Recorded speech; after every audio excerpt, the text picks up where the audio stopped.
Enfin, Evelyne Dams conclut avec une délibération sur les questions de tourisme. Merci, Monsieur le maire. Je bénéficie de cette délibération pour évoquer la page que nous avons eue sur le journal du dimanche, donc du 25 octobre dernier, puisque c'est une page qui a été faite en collaboration avec les services de la mairie du 18e arrondissement et donc le CRT, le Comité régional du tourisme d'Île-de-France. Donc, il s'agissait d'une pleine page dans laquelle nous avons mis en valeur notamment, bien sûr, le musée de Montmartre, la halle Saint-Pierre, mais également l'auberge de jeunesse Yves-Robert à Pajol et l'Institut des cultures de l'islam. Donc, ça entre, bien sûr, ça rentre complètement dans la délégation tourisme, mais c'est aussi la volonté d'aller à l'encontre des images défavorables que nous pouvons avoir dans les médias ou que nous avons pu avoir par le passé dans les médias comme dans Fox News. Nous avons engagé cette collaboration et nous la poursuivrons pour d'autres supports touristiques. Je reviens à la présente délibération concernant le syndicat d'initiative de Montmartre. Il s'agit d'une subvention de fonctionnement de 44 000 €. Donc là aussi, pour le syndicat d'initiative de Montmartre, il ne s'agit pas seulement de la valorisation touristique de la butte, mais de la destination Paris-Île-de-France. Donc il ne faut pas oublier que le CIM est devenu point d'information de l'Office de tourisme et des congrès de Paris, l'OTCP, et également du CRT que j'évoquais tout à l'heure.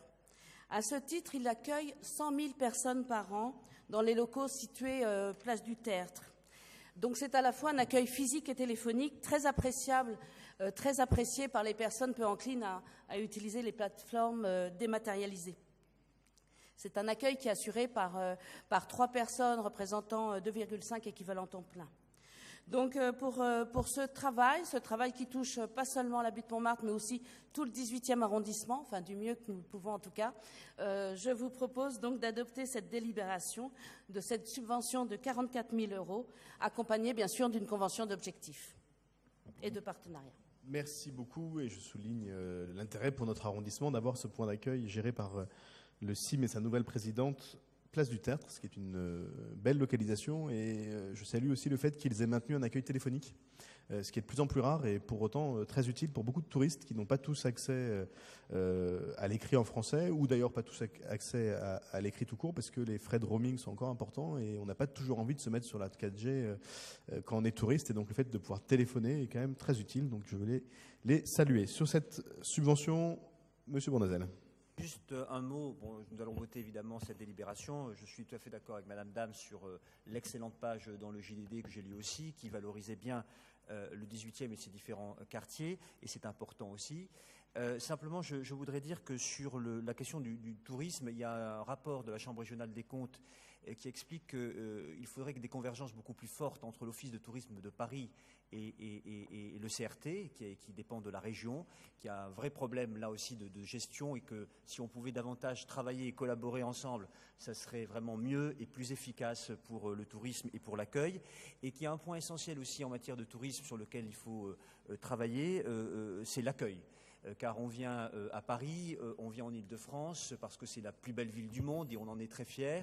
Simplement, on est très critiqué pour notre accueil. Je crois que l'avenir, chacun dans nos responsabilités, c'est vraiment de travailler sur la qualification et la formation professionnelle des personnes qui travaillent dans le tourisme, notamment l'apprentissage des langues. C'est absolument essentiel et c'est un point sur lequel le comité régional du tourisme notamment pourrait travailler. C'est un point absolument essentiel qu'il faut développer. Bien, c'est vrai que les mairies d'arrondissement n'ont pas directement compétence sur la question du tourisme, qui est beaucoup un enjeu régional. Pour autant, Evelyne Dams est extrêmement engagée sur ces questions pour faire en sorte qu'on coopère mieux. On a 2 points d'accueil de grande proximité des touristes, au métro Anvers et sur la place du Tertre. Il y a d'autres endroits extrêmement intéressants dans le 18e à visiter. Les puces de Saint-Ouen en sont, mais bien d'autres. Et il faut qu'on travaille. On travaille avec un certain nombre d'étudiants qui en ont fait leur projet de trimestre sur l'attractivité du reste du 18e, parce que les touristes qui viennent à Montmartre ont bien raison d'y aller. Ils ont plein d'autres endroits dans le 18e qu'ils pourraient aller visiter, et d'autres lieux d'intérêt, d'autres lieux de vie pour tous ceux qui veulent avoir une expérience très parisienne. Par ailleurs, je crois aussi, et ce travail avait été engagé notamment par Afaf Gebelotto et continue, que nos commerçants, nos restaurateurs peuvent aussi, notamment dans les zones très touristiques, faire un gros effort sur la qualité de la prestation qu'ils offrent. Certains ont sans doute tendance à considérer que le touriste est un client captif et que donc on peut lui servir n'importe quoi, n'importe comment, de toute façon il ne reviendra pas. Or, les touristes sont de plus en plus regardants sur la façon dont ils dépensent leur argent et je dois dire que quand je regarde un petit peu les commentaires qui peuvent être faits sur la prestation d'un certain nombre de responsables commerciaux du secteur le plus touristique du 18e, je m'inquiète. Et je crois qu'ils ont pris conscience, parce que leur chiffre d'affaires a un peu baissé, qu'il fallait faire mieux et qu'un touriste n'était pas une vache à lait, mais quelqu'un qu'on avait le devoir d'accueillir dans de bonnes conditions. Cela dit, cette subvention, elle est extrêmement utile et donc je crois qu'elle recueille l'unanimité de notre Conseil. Unanimité.